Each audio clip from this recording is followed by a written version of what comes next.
Buenos días a todos. Hola en esta segunda sesión del seminario permanente del Instituto Universitario Seminario Menéndez Pidal, La Voz de los Maestros. Hola a los que también estáis conectados por ahí. Muchísimas gracias por vuestra atención. Bueno, hoy iniciamos esta jornada, que además veo que es multitudinaria, tanto de manera virtual como de manera presencial. Y lo hacemos con la enorme suerte de tener aquí al profesor Luis Millones, que para quienes no tengáis el enorme gusto de conocerlo, el profesor Millones estudió en la Universidad Católica del Perú, en la Universidad de Chile y en la Universidad de Illinois. Se graduó en bachiller en humanidades, profesor de secundaria, magíster en antropología y doctor en letras, en especialidad en historia, y es miembro fundador del Seminario Interdisciplinario de Estudios Andinos, SIDEA. Ha sido profesor e investigador visitante en universidades e instituciones de tanto prestigio como las universidades de Harvard, Princeton o Texas en Estados Unidos, o en el Museo Nacional de Etnología de Osaka, entre muchas otras. En la actualidad es profesor emérito en la Universidad Nacional Mayor de San Marcos, donde ha llevado a cabo gran parte de su labor académica y donde además es actualmente miembro de número de la Academia Nacional de la Historia del Perú. El trabajo investigador que ha llevado a cabo en su fructífera y amplísima carrera académica en estas instituciones ha sido más que esencial para comprender no solo el universo étnico, cultural y religioso andino, sino también la cosmología y el pensamiento simbólico en los Andes. Quienes se hayan acercado a la hora del profesor Millones y hayan tenido como la suerte, como me ocurre a mí, ¿no? Pues entenderán que para acercarnos a este ámbito, ¿no? Es indispensable. Fruto de todo este trabajo, entonces, es la publicación de más de una treintena de libros, entre los que destacan obras que muchos conoceréis como Minoría Andina, Historia y Poder en los Andes Centrales, El Retorno de las Huacas, Estudios y Documentos sobre Taqui Oncoy, El Rostro de la Fe, 12 ensayos sobre religiosidad andina, o el maravilloso La Fauna Sagrada de Huarochirí, que realizó junto con la investigadora Renata Mayer, que hoy también nos acompaña, o El regreso de los Tallanes, de reciente publicación, o también su último libro, Montañas, Oráculos, Gentiles, Demonios y otros seres imaginarios, que tenemos por aquí, y que, bueno, hoy vamos a tener también la suerte a las 6 en la Biblioteca Histórica Marqués de Valdecilla de que lo presente. Así que estáis todos invitadísimos a que asistáis. Los que os conectáis, por desgracia, no va a ser también virtual, solo va a ser presencial, pero bueno, si alguien quiere darse un salto a Madrid, aquí os esperamos. Así que nada, bueno, no le quito más tiempo y hoy vamos a tener el placer de escucharle hablar sobre la representación teatral de la prisión y muerte del Inca Atahualpa. Bien, buenos días. Para mí es un gusto siempre regresar a Madrid. Hace 1000 años, en 1623, algo así, fue mi primera visita a España. Era una beca de cultura hispánica, que no sé si existe todavía. Y para mí fue una alegría descubrir la necesidad de trabajar directamente con los archivos en Madrid y en Sevilla. En ese tiempo, mis inútiles 23 años, intenté de hacer lo que después convirtió finalmente en una larga carrera que todavía no concluye, felizmente. De las muchas cosas que se pueden presentar, conversar con un público académico, pero de distinta especialidad, algo en el cual todos hemos tenido por lo menos alguna información, es en la captura, prisión y muerte del Inca Atahualpa, el último de los incas del Tahuantinsuyo.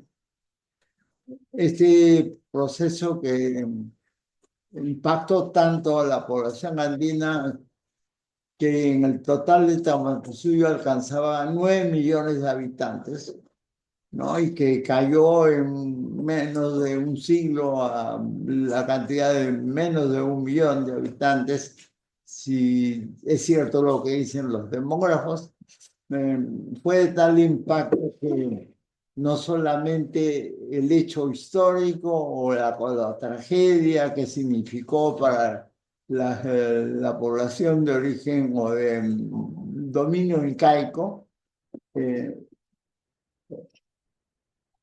dejó una serie de recuerdos inmemoriales, etcétera, sino que además, siguiendo una tradición antigua que se fortaleció con la llegada de España, el acontecimiento se convirtió en una obra dramática, en una pieza teatral que se representó a lo largo de todo el espacio del Tahuantinsuyo y mucho más. O sea, yo le he podido ver en Brasil, en Inglaterra, etcétera, etcétera, esta representación de la muerte del Inca Atahualpa. Busqué con mis estudiantes, yo soy profesor de la Universidad de San Marcos de Lima, en Universidad Nacional Mayor de San Marcos de Lima, ¿qué lugar del Perú podría ser interesante para mostrar cómo es que la población de origen indígena rememora este terrible acontecimiento de la prisión y ejecución de la muerte del Inca? En primer lugar, porque el hecho histórico es curioso. Resulta de que el Inca gobernante en esos momentos era el hermano de Atahualpa, que se llamaba Huasca, que estaba ya gobernando por poco tiempo la capital del imperio, que es Cusco, que todos saben que es Cusco. Había muerto el padre y la sucesión tenía el problema todavía no dilucidado de que cuál había sido la preferencia del padre de ambos, el Inca, que asumiese el gobierno. Lo que mejor dicen las crónicas, que las crónicas de esa época, es que el Inca Huayna Cápac había más bien pensado en que el antiguo imperio del Tahuantinsuyo estuviera en manos de Huáscar, que estaba ya en el Cusco, mientras que su otro hijo, Atahualpa, estaba destinado conquistando el norte de lo que hoy es Perú y lo que también es parte del país de Ecuador. En esa zona estaba Atahualpa. Entonces, la decisión del Inca había sido, bien, ¿no? Ya tenemos un Inca en el Cusco. Quizás sí es mejor que, continuando la conquista del Tahuantinsuyo, que se expandía sin freno hacia el norte, ¿no? Tú que estás en el norte, en el reino de Quito, así lo cuentan las crónicas, continúas en el norte. Esta fue una decisión ya en los últimos días de su vida, afectado por enfermedades que se han clasificado de muchas maneras en el siglo XVI. El hecho es que quedó una especie de respuesta o propuesta inconclusa. Había otro nombre también, otro hijo del emperador que murió inmediatamente con la misma afección que había llevado a la muerte a Huayna Cápac. Entonces, lo que ocurrió era lo obvio. Ambos herederos empezaron una guerra fratricida, violenta, que duró, si creemos a las crónicas españolas del 16, no menos de 3 años. Una guerra a todo dar, con muchos muertos, con asaltos de ciudades, etcétera, donde el Tahuantinsuyo, cuya fama como organización, dirección, cuidado y administración trascendido hasta nuestros días. Pero todo empezó a ser medio caótico por esta guerra entre el que ganaba uno y ganaba el otro. Hacia lo que se supone que era el final de la guerra, el Inca Atahualpa finalmente vence. Sus generales capturan a Huáscar, destrozan su cuerpo y lo arrojan a un río. Destrozar su cuerpo y arrojarlo al río tenía un sentido, el sentido de evitar que vuelva a vivir, porque de acuerdo a la concepción andina, uno no muere, y la nobleza menos, la nobleza es inmortal. Entonces, pero destrozado el cuerpo hace imposible que este retorno suceda. Entonces, destrozado y tirado al río Huáscar, Atahualpa quedó en el total de su triunfo y estaba en Quito y organizó su viaje triunfal hacia el Cusco para ser coronado él con todas las reglas de autoridad en el Cusco. Reglas que empiezan con que había de destrozar toda la familia, cualquier vínculo de relación con el rival muerto. Y así empezó su carrera desde Quito hacia el Cusco, en un pueblo intermedio, en ese largo camino llamado Cajamarca. En ese pueblo justamente coincidió con Francisco Pizarro. Francisco Pizarro lo capturó, lo tuvo preso poco menos de unos 3 meses y después, preocupado porque Pizarro también quería llegar al Cusco, famoso por las riquezas y el oro que estaba acumulado en la capital del imperio, y no podía hacer un viaje con el Inca preso, por supuesto, porque era un riesgo espantoso. Entonces él decidió con todos sus capitanes hacer un juicio sumario, por supuesto una farsa judicial, y matarlo en el Cusco. Todo este proceso de su captura, prisión y muerte al Inca Atahualpa fue lo que la población de los primeros colonos recibió con el impacto de quienes habían sufrido este proceso de cambio total de gobierno con la llegada de España. Y usando primero autos sacramentales, que ustedes saben mejor que yo qué cosas son, los autos teatralizaron este suceso. Ahora, yo tengo un equipo de estudiantes que suele cambiar en el momento en que mis estudiantes se gradúan, porque además me preocupo de ubicarlos para el posgrado en lugares diferentes, ¿no? Entonces, en países con mejores opciones de estudio. Una broma habitual a estudiantes es que me llaman el pasaje a Estados Unidos. Entonces, en cierta forma tienen razón.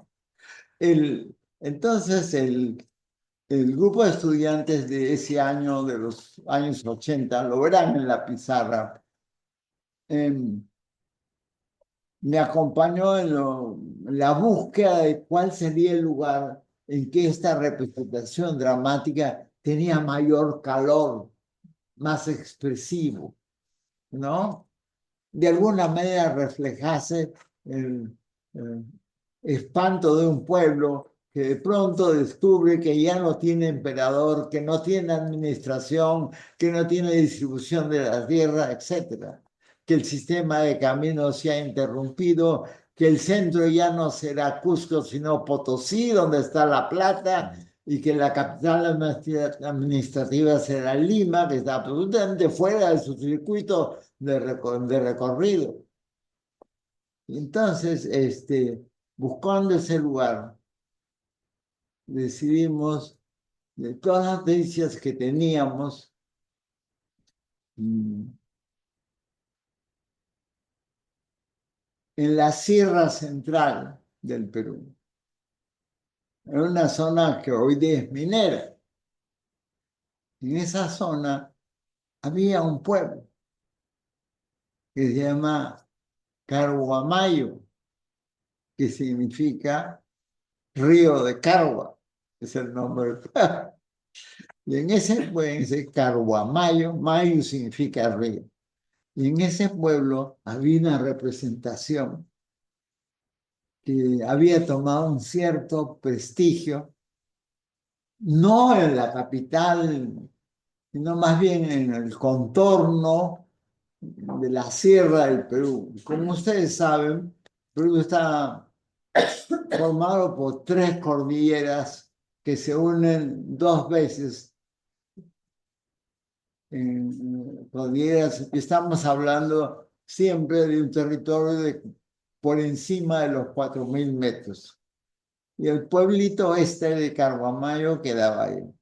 Por supuesto, no había forma de trasladarse a Carhuamayo de Lima, pero se podía hacer escalas y si lograba un grupo de estudiantes suficientemente valeroso, los iba a llevar. Y logré 10 alumnos y una alumna. Y entre los 10 alumnos, uno de mis hijos, el hijo mayor.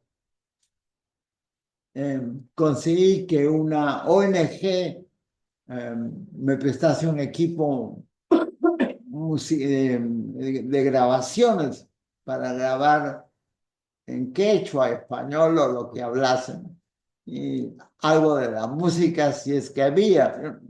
No teníamos idea exacta de cómo era la organización. Teníamos, sí, informantes que a través de otras personas nos dijeron que podía ser interesante y nos convencieron. Entonces, con ese grupo partimos desde Lima, un largo viaje, bastante complicado para poder llegar. Y finalmente llegamos al pueblo de Carhuamayo. Tenemos en la pizarra la primera imagen, esa, ¿no es cierto? Dale.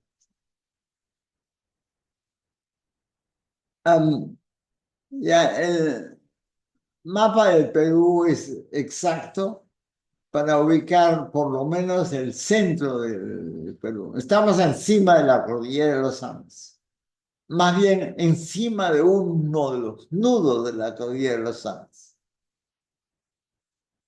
Y el pueblo de Carhuamayo es el límite de los departamentos más altos que hay, Pasco y Junín. Ahí estamos. Es la sierra central del Perú. Perfecto. Esta es una mirada al pueblo tal cual lo vimos. Quiero decir una cosa para aclarar el asunto. La gente de Carhuamayo todavía celebra. Ahora tienen video, por supuesto, ¿no? Y las calles están concluidas, etc. Y la dirigencia municipal fue a verme, me regaló un video contemporáneo y lo tengo acá. Pero yo creo que es mucho más interesante que lo vean como lo vimos con mis estudiantes.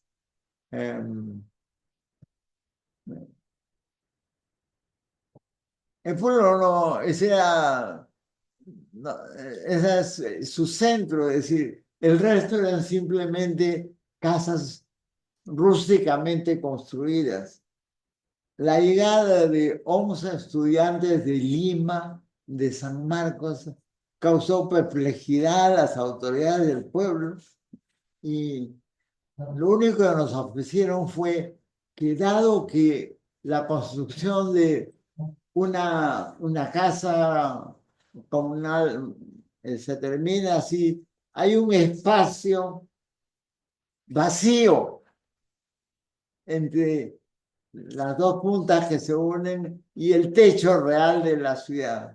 Entonces, en ese espacio nos alojaron a los 10 alumnos y a la alumna, que siempre la recordaré, porque era guapa y muy valiente. Y los otros 10 alumnos, 9, más mi hijo mayor, que también era alumno de otra universidad limeña, que era el fotógrafo. Y entonces, ahí nos alojamos. Ellos nos cuidaron, nos alimentaron, nos guiaron, etcétera, etcétera. Participamos en todas sus fiestas, especialmente en esta, en la fiesta de la muerte del Inca Atahualpa. Es una población chiquita, no estamos hablando de menos de 1000 personas, que nada, menos de 600 personas, todos en familias, además con su única autoridad comunal, el apu del pueblo, el señor del pueblo y nada más. Cerca, la única lugar de alguna urbanización, era la estación de un tren. Cerca significa caminando unas 4 horas. No había otra manera.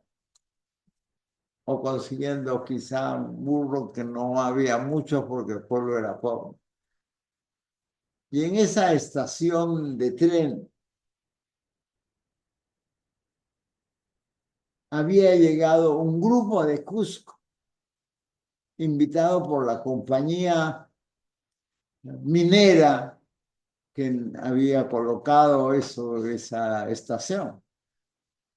Y este grupo de Cusco de artistas decidió hacer para la compañía minera una representación de la muerte del Inca.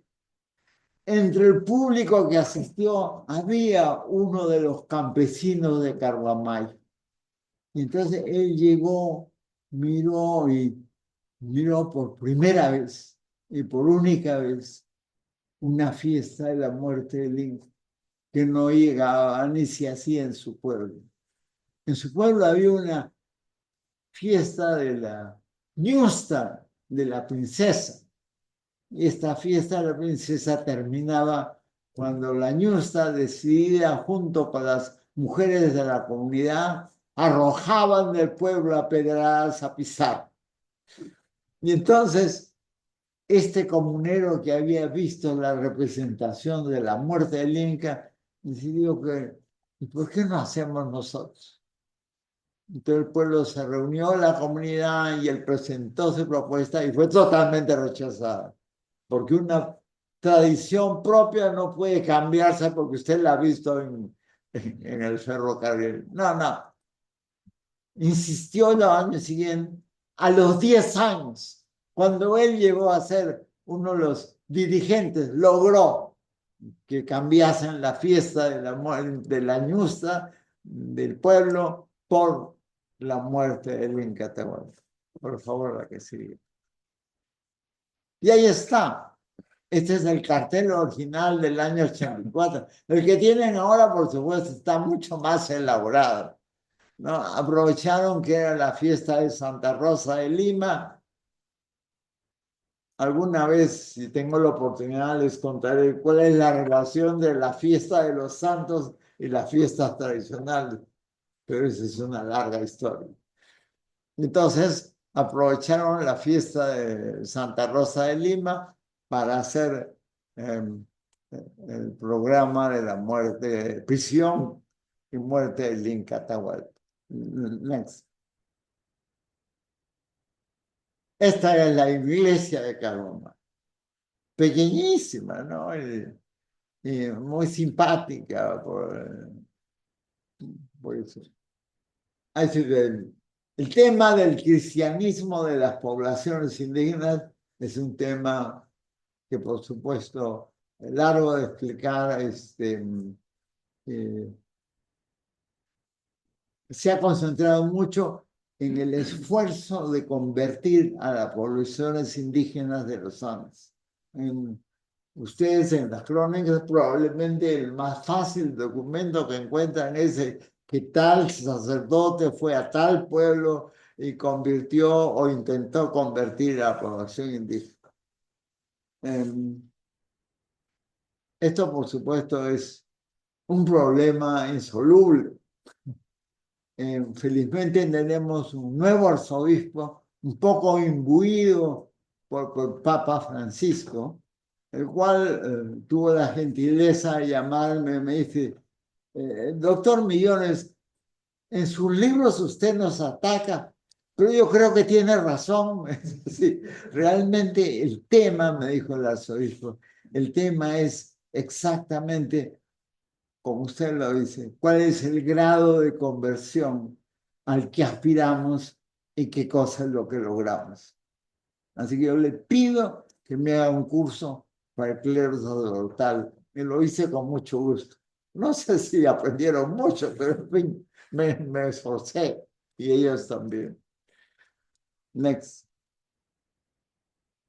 Cuando estaba en el pueblo, de pronto me dicen, el que organizó por primera vez la muerte de Inca Atahualpa es un señor que se está muriendo en una iglesia que está en Cerro de Pasco. Y acaba de mandar decir con uno de sus hijos que le rogaría que le dejase, siquiera por última vez, como el resultado por nuevos directores, etcétera, lo que él organizó, hace cerca de 30 años. Entonces yo agarré a mi hijo, que los hijos siempre son la víctima propiciatoria de trabajos difíciles, ¿no es cierto? Espero que piensen como yo. Entonces le dije, no, bueno, lo que tienes que hacer es caminar 4 horas con otro de los campesinos y traerme a ese viejito. Y me dijo, ¿en qué lo traigo? Me dice, averigua pues para qué diablos estás en antropología. Y entonces el chico se fue con los otros. Ahora es doctor en historia en Estados Unidos y se dedica a historia de España, hechos de paz. Bueno, entonces me trajeron al viejito, ahí está, ¿no? Con su esposa. Él fue el que por primera vez convenció a la comunidad que había que hacer la muerte del Inca Atahualpa en representación teatral, de lo que él recordaba de haber visto una vez y porque uno de sus hijos, al que él consideró digno de educarse, había mandado a Lima y el chico le trajo de Lima su texto de historia del Perú de tercero de primaria. Entonces, esas fueron sus bases para construir lo que vamos a ver. Por favor. A él le sucedió su discípulo, Pío Campos, que aquí está, que lo sucedió como director y como actor. Entonces ahí está disfrazado, vestido como lo que ellos piensan que era el Inca y su esposa. Claro, comunero, minero, músico, intelectual del pueblo y varias veces director. Next. ¿Y aquí empieza? El pueblo dedicó a una familia a hacer las ropas que deberían tener, que deberían haber tenido las ñustas y los guerreros del Inca. Claro, es una generación heroica, porque además la familia trabajó, toda la familia, siguiendo lo que en su mente, el recuerdo de lo que viene el primer director y de lo que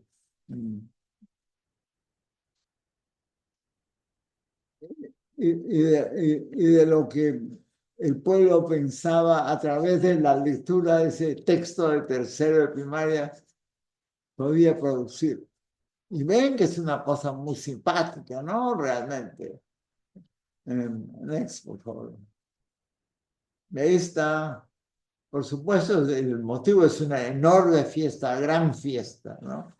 Que empieza desde un año antes la preparación de todo y concluye después de la representación en la gran jarana, ¿no? Un chicha, etcétera, y bailes que duran toda la noche y las noches siguientes en que se celebra eso. Y ahí está uno de ellos, bastante bebido, que está bailando. La próxima. Next. Ahí está.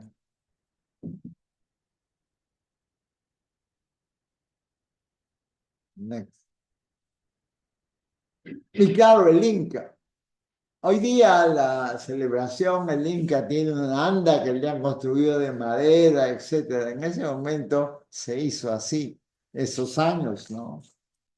Recién los últimos 7 años han logrado la capacidad de hacer una cosa, pero interesante, diferente, pero siguiendo puntualmente el mismo guión que ustedes están viendo. Y esa es una maravilla que hay que agradecer al señor que creó el drama. Next. Bueno, la preocupación seria es decir, ¿cómo hacemos para representar a los españoles? Entonces, hicieron lo que pudieron, claro. Y no estaban muy contentos los que les tocó hacer el papel, pero no pasaban de una docena. Y después, claro, disfrazarse de españoles fue muy divertido, porque imaginación logró mucho más que cualquier consulta, porque que no era posible. Lo más difícil fue conseguir los caballos, porque además hay que alquilarlos. Y la comunidad no tenía ni siquiera para ir a buscar al señor ese. Tuvieron que caminar 4 horas mi hijo y su acompañante. Entonces, pero consiguieron, se paga por día y se les consigue pasto, grasa, algo por el estilo. Otras comunidades hacen lo mismo cuando el terreno es como ahí, no es exactamente tan árido, piedra dura, etc.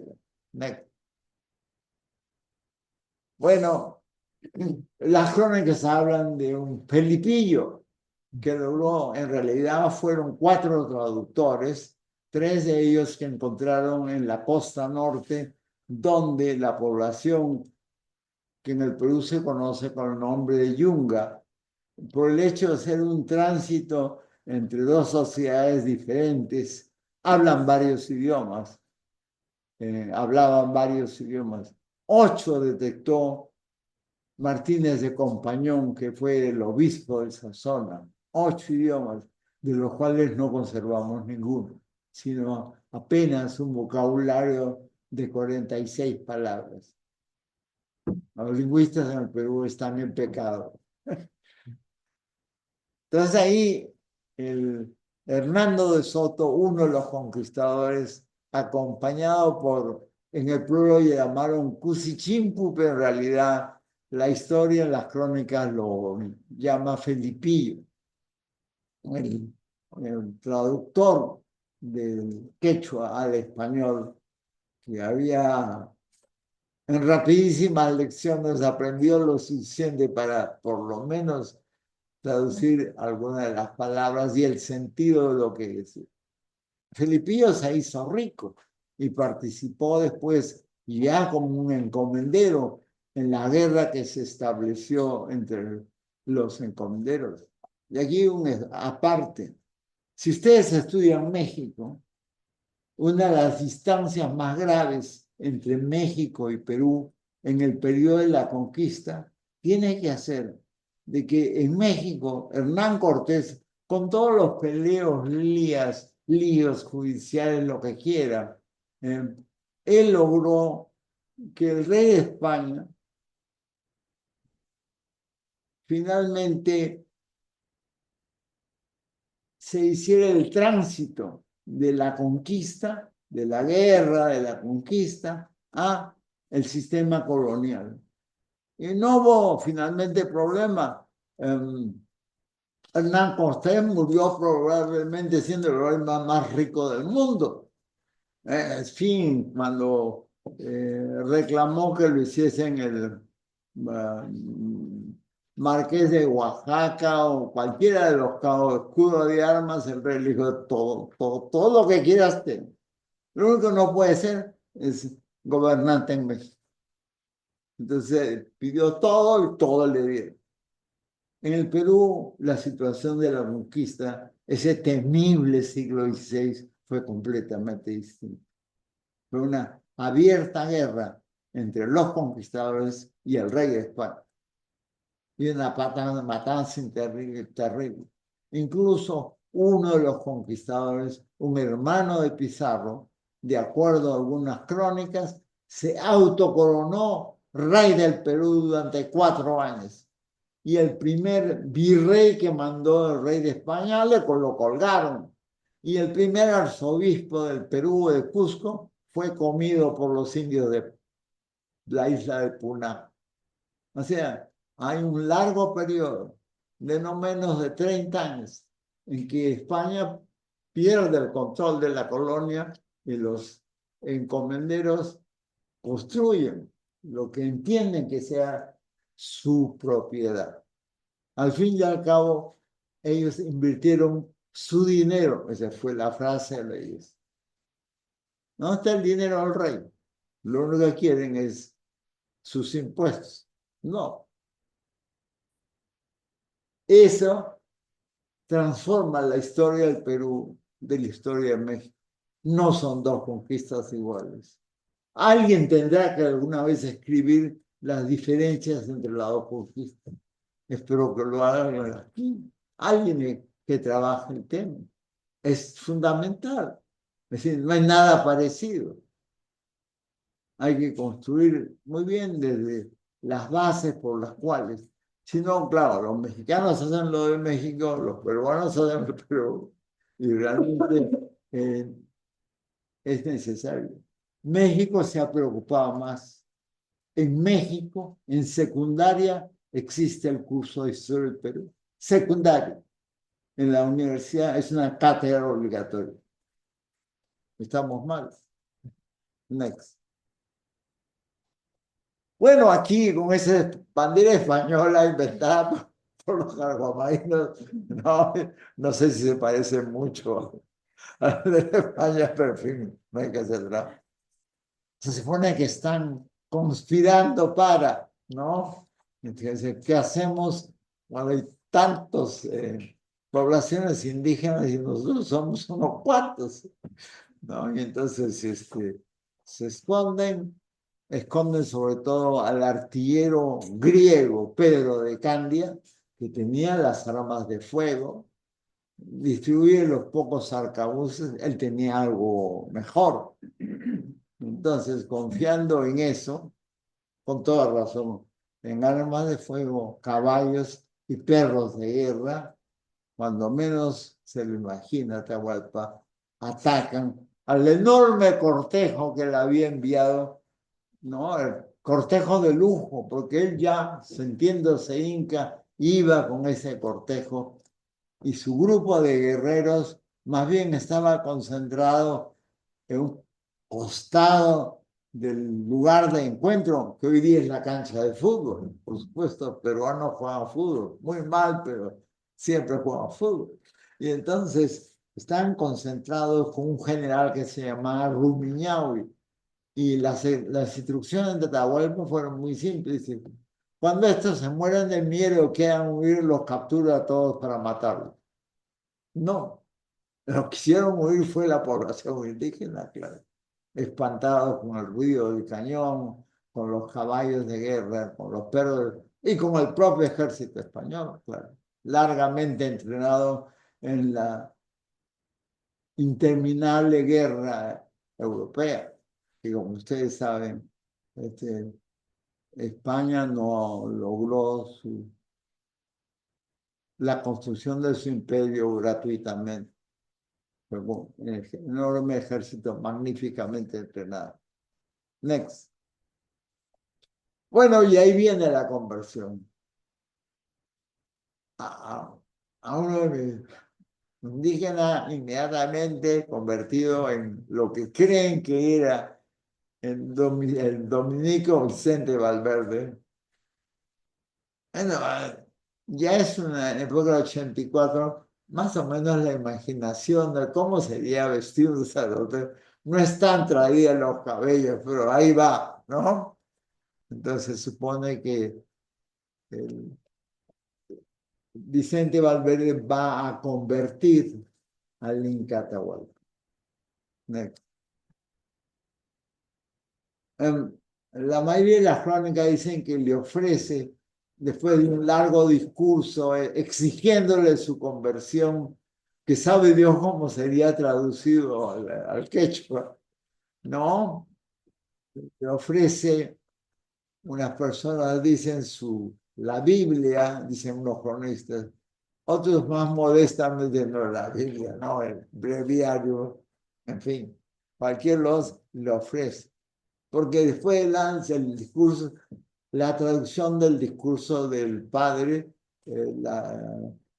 Valverde, es simplemente una intimación a que acepte la religión y abandone al demonio, que eso es lo que han hecho en los Andes, seguir al demonio que los ha engañado totalmente con esos dioses falsos. O si no, por supuesto, el castigo es el infierno. Después de ese discurso, que por supuesto sabe Dios cómo llegaría a los oídos de Atahualpa, Atahualpa le respondió, ya, yo sé que se han escondido, pero los vamos a tomar presos a todos y los vamos a matar. Pero entonces le alcanzan la Biblia, el diario. Next. Atahualpa se encuentra en estos papeles. Next. Entonces, trata de escuchar la palabra de Dios, como le había repetido varias veces el Señor. Next. Como no entiende, para los carbomaínos, dice, intentó comer la palabra de Dios.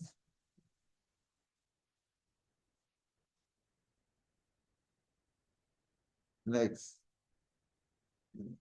Como no lo entiende, tampoco le tira la Biblia por la cabeza. Next.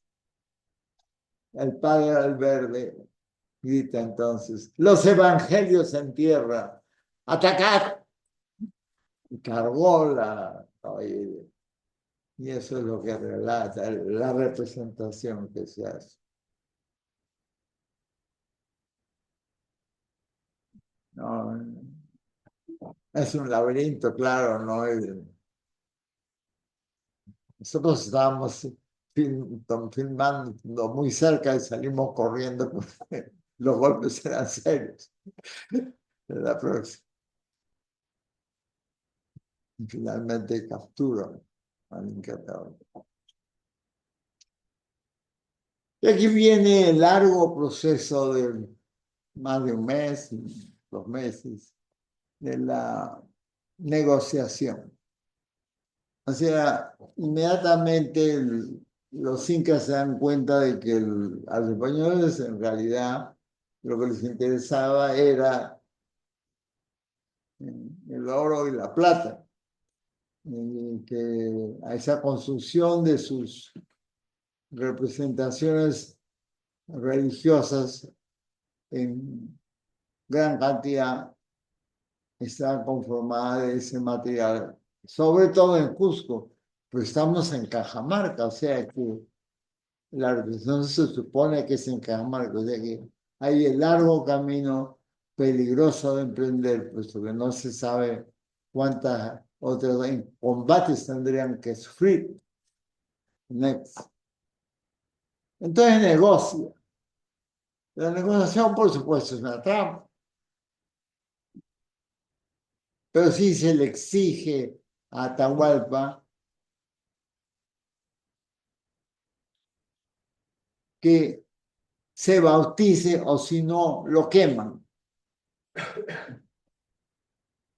Aquí hay un problema bien interesante y tiene que hacer con algo que ya les dije, que la nobleza incaica que estaba en el centro de Cusco, a 60 kilómetros rodeaba una segunda nobleza encargada de controlar y pedirles y defenderlos, generalmente más bien gente militar o administrativos. La primera nobleza consideraba que todos eran inmortales. Esto significa que cada vez que se moría un noble, se conservaba su cuerpo. Pero no se conservaba su cuerpo, conservaba su cuerpo, las tierras que le pertenecían, sus esposas, sus servidores, etc. Entonces, esta casta gobernante de lujo crecía, crecía, y entonces es eso lo que hace obligatoria la conquista del Tahuantinsuyo. Pues el Tahuantinsuyo es 3 veces más grande que el imperio de la Triple Alianza, o sea, el Cusco. Y la otra cosa es que la conquista se hace incaica no tanto por la derrota, etcétera, del gobernante. La idea es la posesión de la tierra. En eso era muy claro, porque la tierra a la que alcanzaba a conquistar un inca le pertenecía a este inca. Para nosotros vivo o muerto, para nosotros que simplemente había pasado a otro nivel de vida en la cual estaba su momia. Entonces, esposas, mujeres, hijos, etcétera, inmediatos, ese grupo mantenía esa tierra. Entonces, elegían un nuevo inca. Subía el inca, todos los honores, los vestidos, y decía, bueno, ¿y qué tengo yo? Nada, pues nada. ¿Quieres tierra? Conquista. Ahí tienes el ejército, anda y conquista. Pero tierra y ¿dónde mi palacio? No tiene nada. Eso pertenece a tu padre. Tu padre que está vivo quiere esto, esto, esto. El grupo sacerdotal cercano al papá respondía por el papá. Y conversaba con el papá. Entonces había, en la única fiesta que vieron los conquistadores, la única que vieron celebrar con toda su pompa, se encontraron que había tantos nobles vivos como momias. Y cada momia tenía su corte especial, sus esposas, sus hijos, sus ayudantes. Entonces, claro, inmediatamente agarraron, quemaron las momias, etc. Pero esta es la tradición, es que el Inca no moría, no iba a morir. Entonces el nuevo Inca tenía que conquistar. Entonces, esa posesión de la tierra, nuevos servidores, todo eso, la ganaba, si no, nada. He ahí la razón por la cual era imposible que Huáscar y Atahualpa, los dos, heredasen el Tahuantinsuyo. Por más que su padre geopolíticamente tenía razón, pero no funcionaba la tradición. Bien, entonces ahí tienen, el Inca ofrece oro, plata, se le acepta todo eso, pero igual. Entonces logra que no se le queme, acepta el bautismo. Además había una vieja tradición que Atahualpa logra filtrarla entre su gente, que él regresaría convertido en serpiente. Porque una vez estuvo preso peleando con Huáscar y se escapó de la prisión, entre comillas, convertido en serpiente, que por supuesto tiene mucha significación en el mundo andino.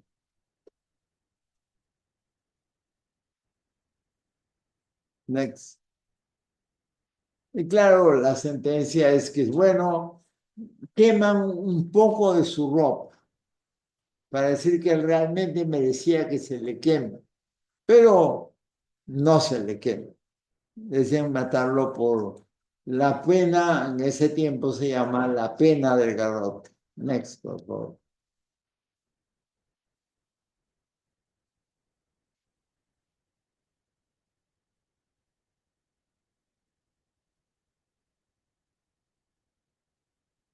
Lo matan. Y sus mujeres se suicidan. Y sus servidores se suicidan, ¿no? Diciendo, ahora nos toca morir a nosotras para seguir sirviendo. Entonces hay 4 mujeres que se suicidan delante de los españoles y un conjunto de servidores que se suicidan para seguir sirviéndolo en su nuevo estado de vida.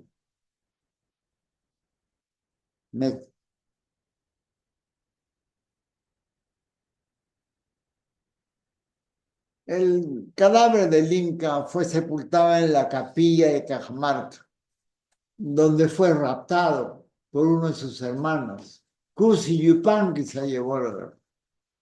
Y la idea era, se lo llevó a Quito donde estaba Atahualpa, pero conservar su cuerpo daba cierta legitimidad a quien lo tenía. Entonces uno de los generales de Atahualpa decidió tenerlo él por un tiempo hasta que fracasó en su intento.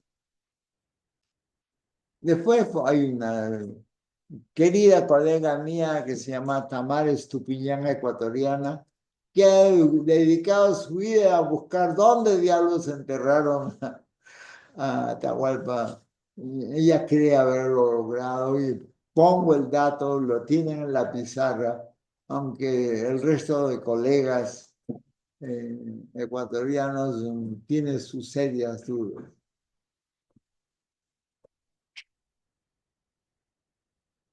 Bueno, la próxima, por favor. Después de eso, la fiesta termina como terminó todavía hoy exactamente. Valverde, el padre Valverde, casa a los conquistadores con las ñustas, las princesas incas. Gran boda, se casa con ellas, etc. Y ahí termina la celebración y se abre un enorme festival en que hay bailes enloquecidos, todos participamos ya en bailes. Mis 11 alumnos, especialmente mi alumna, se bailaron hasta romperse los zapatos. Terminada la fiesta, y con esto acabo. Terminada la fiesta, yo quedé interesada en algunas cosas. La junta directiva organizadora de la fiesta ese año estaba reunida en un sitio, pues tomando chicha por cántaros, ¿no? Entonces, yo le dije, pero ¿a ustedes les parece justo hacer una fiesta dedicada a la muerte del Inca? ¿No les parece triste? Entonces el presidente de la comisión me mira sorprendido y dice, pero el que ha hecho Inca no ha muerto, está bailando, mire usted cómo baila. Entonces ustedes no me entienden nada, le digo, si por gusto estoy acá preguntando una cosa seria y usted contesta con un chiste. Otro dirigente, no hace un chiste. El actor que hizo de Inca puede hacer lo que quiera. Usted me pregunta por el Inca no ha muerto y va a regresar. Muchas gracias.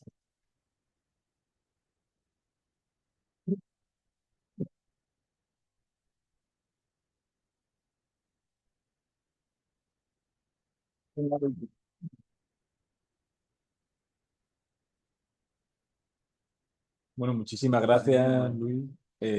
¿Otro más? Sí. Esto. ¿Querés que desde la... Bueno. en el Palacio Real, efectivamente, que está allí, ¿no? Preguntas, Claro. quejas, protestas.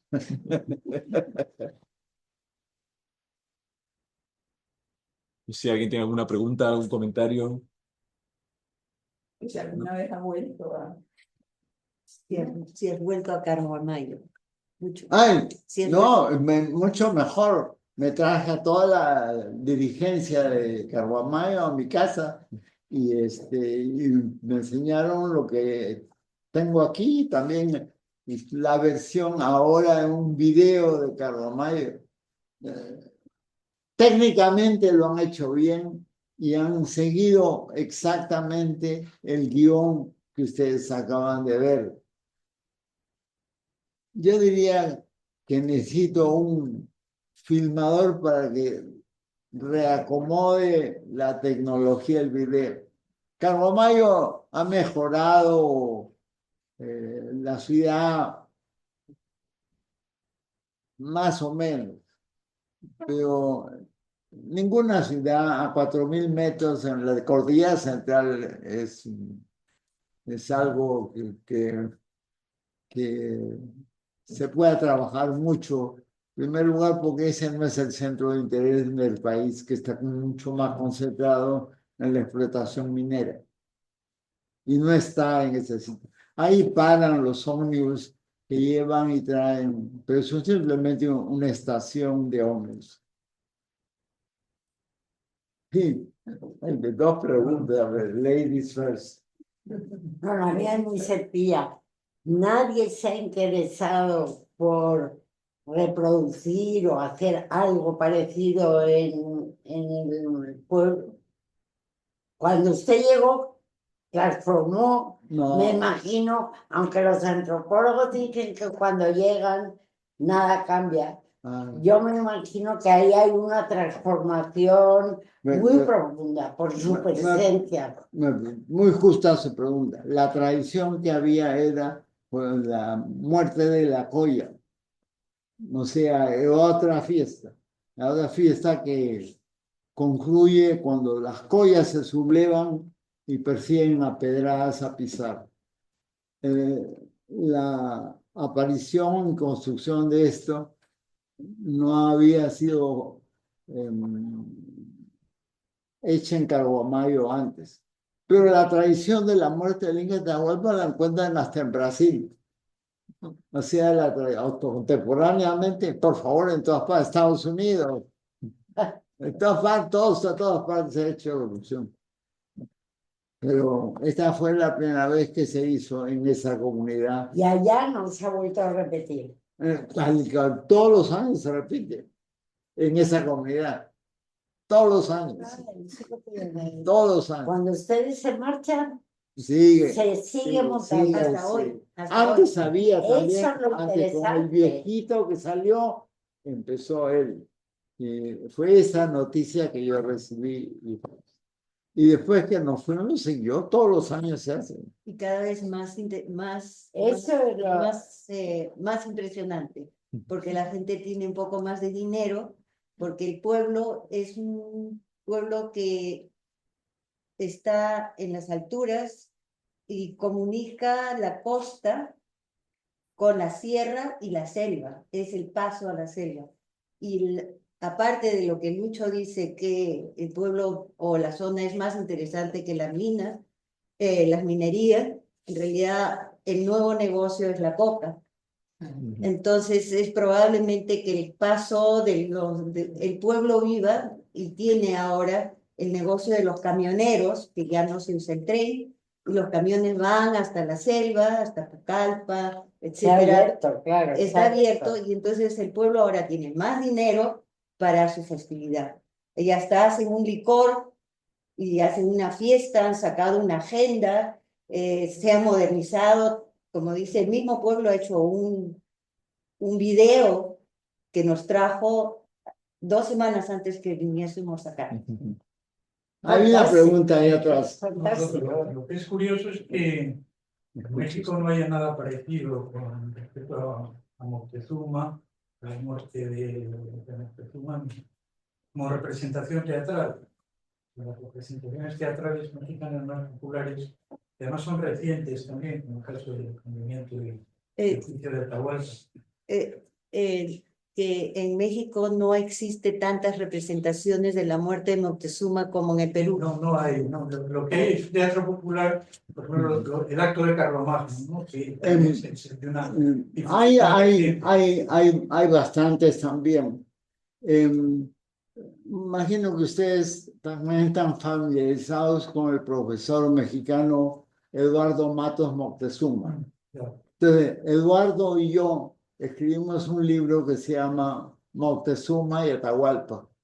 Y en la última parte del libro, Eduardo me dijo, oye, Lucho, ¿por qué no le ponemos por lo menos el texto del drama para que nuestros lectores puedan enterarse? Entonces, sí, así lo hicimos. El libro, desgraciadamente, a pesar de ser una editorial muy fuerte como Planeta, entiendo que no creo que haya llegado a España, o no sé si ha llegado a España, pero el asunto de las editoriales es un tema que también podría dar otra conferencia. Es una complicación. Planeta es poderoso.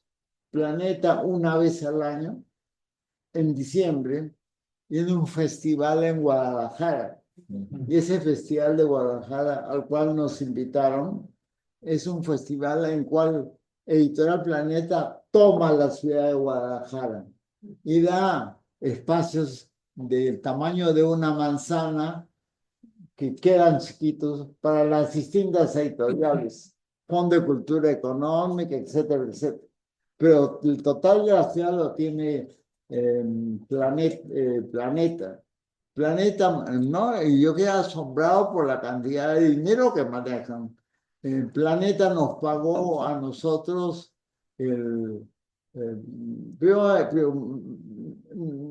me hizo 13 entrevistas en Lima, radio, televisión, etcétera, etcétera. Y después nos llevó a Guadalajara a los dos, a Renata y a mí, y nos alojaron magníficamente. Y ya perdí el número de conferencia que tuve que dar. No, pero la cuestión es la imaginación del emprendimiento, la muerte del Inca, como en México la muerte de Atahualpa o de Moctezuma, etcétera, es muy reciente, ¿no? Es decir, se relaciona, yo creo, con esto como estaba hablando antes, de la pintura de historia. La pintura de historia del 19 es una pintura posterior a la emancipación. Antes no hay representaciones en el universo colonial, nada parecido. Era como como dijo Lucho, ¿no? Eran las representaciones que trajeron los conquistadores y que hicieron, como dijiste, ¿no? Moros y cristianos, sí. Lo que llega, ¿no? Es que en España se produce algo parecido, mucha menor de... Pero era una herencia más o menos medieval, ¿no? De hacer... Sí, la herencia viene del teatro de los misterios, probablemente, y de los... Pero, por ejemplo, yo recuerdo que en las encuestas de romancero nuestras en Asturias encontramos una danza de paloteo en San Martín de Vimera, creo que era, en Asturias, con una danza de paloteo que se había transformado en una representación sobre la guerra de la Convención, nada menos. Es una guerra absolutamente olvidada, digamos, en España. En 1793 y 1796 hay una invasión francesa de España que se limita, digamos, a algunos territorios del norte, pero, digamos, en Asturias se conservaba esta danza de paloteo, era una danza de paloteo, como hay muchas en España, que de repente incorpora, digamos, un texto para representar. Entonces, lo que a mí me interesaba saber es que, vamos a ver, ¿cómo se transmite la memoria histórica a este teatro tradicional, a este teatro popular? ¿Cómo se transmite la memoria histórica al teatro popular? No, porque la cuestión está, hemos hablado antes del cuadro de Montero, de Luis Montero, de la muerte de Atahualpa. Y el cuadro el primero que pasamos, sí. que lo puedes volver a poner, por favor. es diferente al de Montero porque ahí el Ya. Inca está lo de Oya, Ya. pero eso viene como de Huamampoma también, donde el Huamampoma. Inca Atahualpa lo de Goya. Claro. Entonces es interesante porque las interpretaciones cambian según lo importante y como dice Lucho, el Inca no ha muerto, el Inca va a regresar. Y hay una historia del Inca Rí, eso puedes contar. En Castilla Gris. El Inca Rí, cuéntalo Ya, tú. claro, bueno. Sí, eh, de la cabeza del La Inca. cabeza bien.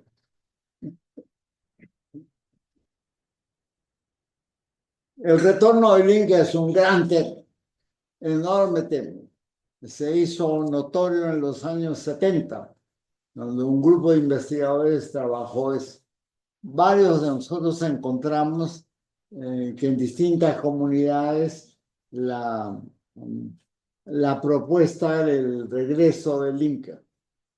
En algunos era un regreso triste porque el Inca había intentado regresar y había dicho a la comunidad que por favor les daba una olla y en esa olla estuvieran guardado su recuerdo 9 meses. Pero la comunidad había sufrido tanto que mucho antes abrió la olla y salió el Inca y dijo que nunca regresaría.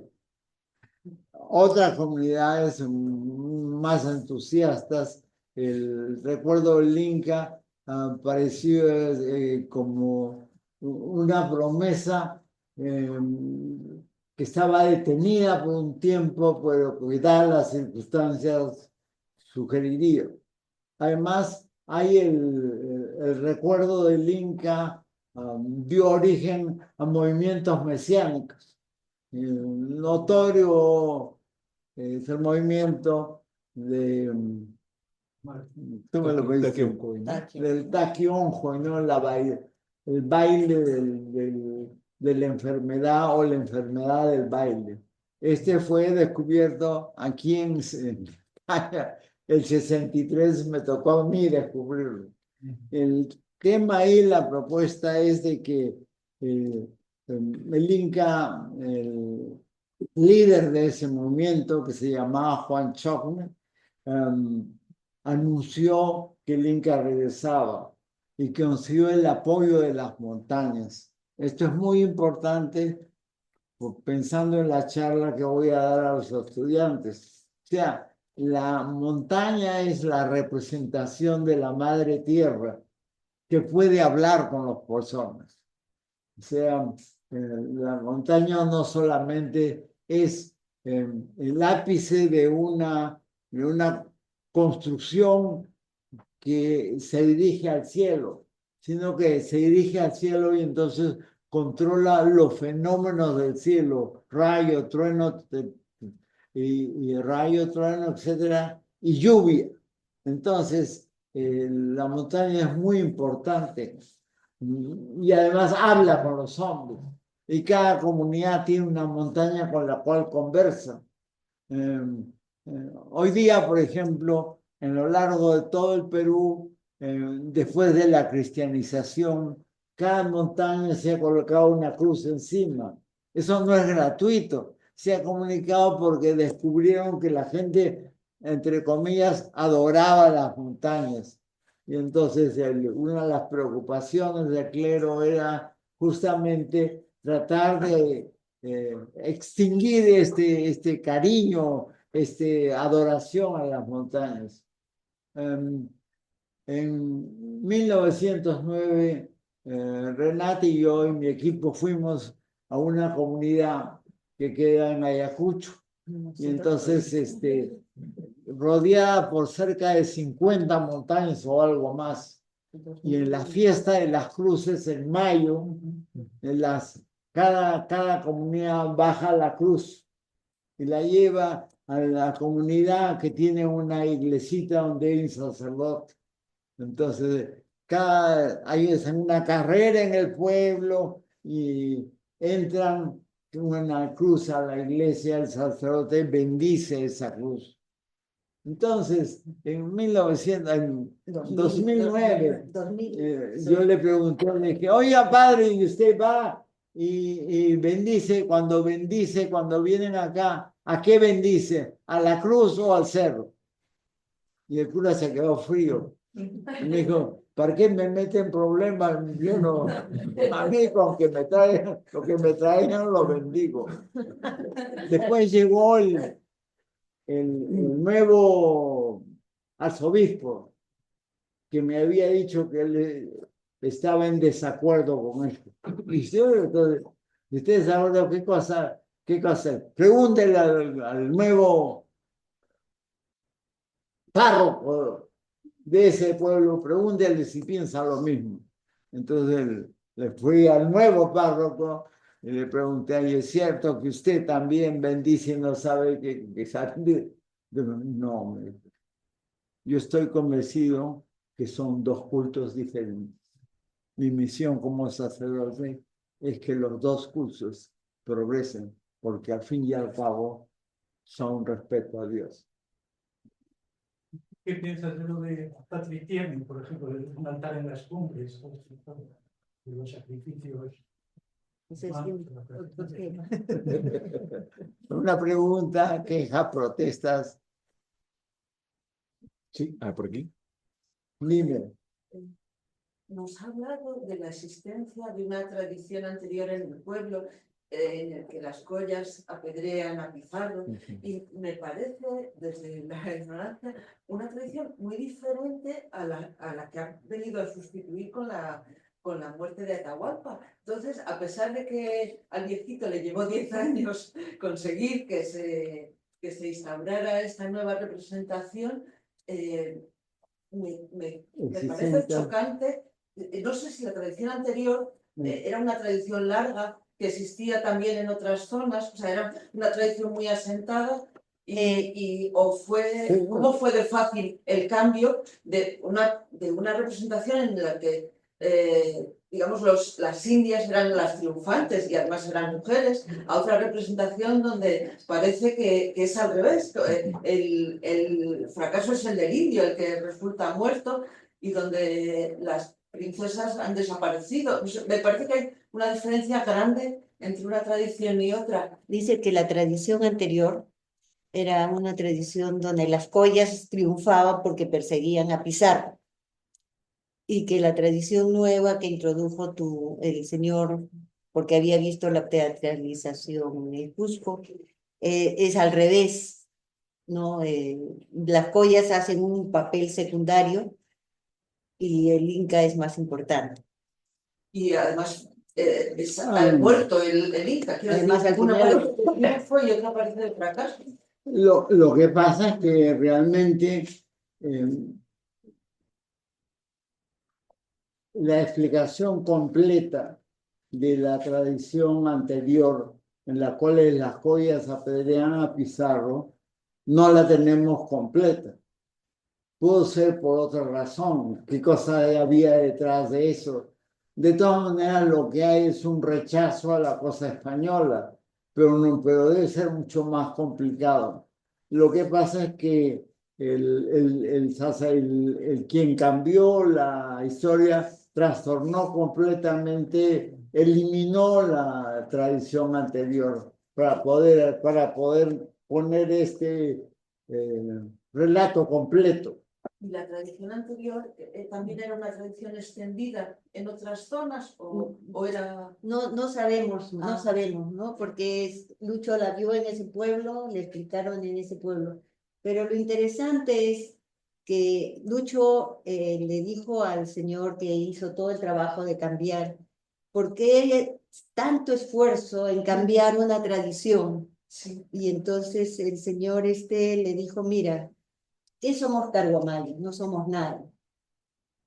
Por una vez nosotros somos Pizarro, nosotros somos Atahualpa, nosotros somos el imperio incaico. Por una vez nos sentimos como un país o como sentimos parte del país. Y por eso la importancia de esta celebración, porque estamos representando algo que incumbe todo el Perú. Pero era el mismo viejito Ricaldi que le dio esta respuesta, pero tú díselo completo porque yo simplemente... No, pero eso es verdad. Es el tema de identidad que se vive en Perú por distintas maneras, ¿no? Les pongo un ejemplo que es mucho más claro. En el norte del Perú, de pronto un señor con cierto prestigio, pero solamente local, empieza a predicar de que en realidad, a pesar de que ellos han nacido en el norte, como ellos han nacido en el norte, en realidad no descienden del Cusco ni los incas ni nada. Ellos descienden de una tribu local que se llamaban Tayanes. Entonces ellos deben decir que son Tayanes. Bueno, eso parecía peregrino, pero su propuesta fue ganando prestigio, cada vez más, cada vez más, cada vez más. Entonces uno se acercaba a una persona que era de evidente origen africano o asiático, decía, pero tú eres Tayán, claro que soy Tayán. Entonces Tayán ganó una fiesta grande, finalmente una fiesta que crece, crece, crece, y tenemos el norte del Perú, y cualquiera que sea el origen, todos dicen que son tayanos. Finalmente tienen una fiesta en la cual desfilan con una bandera que fue, dicen ellos, proporcionada por Pizarro. Y esa bandera por Pizarro certifica que Pizarro encontró a ese pueblo ya como tayanos. Entonces, ya es una provincia que ha pasado a ser un departamento, ahora son 2 departamentos, entonces todos. Y este sentido de identidad que está quebrando al país se da por todas partes. Hay una famosa entrevista al gobernador de Puno, o sea, en el extremo sur del Perú, en la frontera con Bolivia. Entonces, todos los periodistas con la televisión lo rodean al gobernador y dicen, usted hay la queja del gobierno que usted no hace una defensa sólida de lo que es ser peruano. Entonces el señor respondió, recuerden que este es Puno y estamos mucho más cerca a La Paz que a Lima. Eso ya es dramático para un país. Bueno, muchas gracias. Antonio. No, también es el texto, cómo lo memorizan, sea en verso, sea en prosa, sea en quechua, sea en español. El texto de la obra de teatro es un texto escrito en verso, en prosa, cómo lo memorizan. Es un texto que lo has sacado de los textos escolares. Tú tienes el texto. Ah, claro, se publicó. El texto lo hemos publicado varias veces. Pero ¿cómo está? ¿En verso, en prosa? ¿Cómo está? Está en prosa, pero es una prosa en cierta forma, tiene cierta rima. O sea, hay un señor que va leyendo el texto mientras se representa la obra. Pero está en quechua, no. Se ha publicado un montón de veces. Pero no, está en español. En español. Sí, el texto está en español, menos algunas cosas que se hablan en quechua. Pero sí. Vale. Bueno, pues nada. Le damos un aplauso. Gracias, profesor.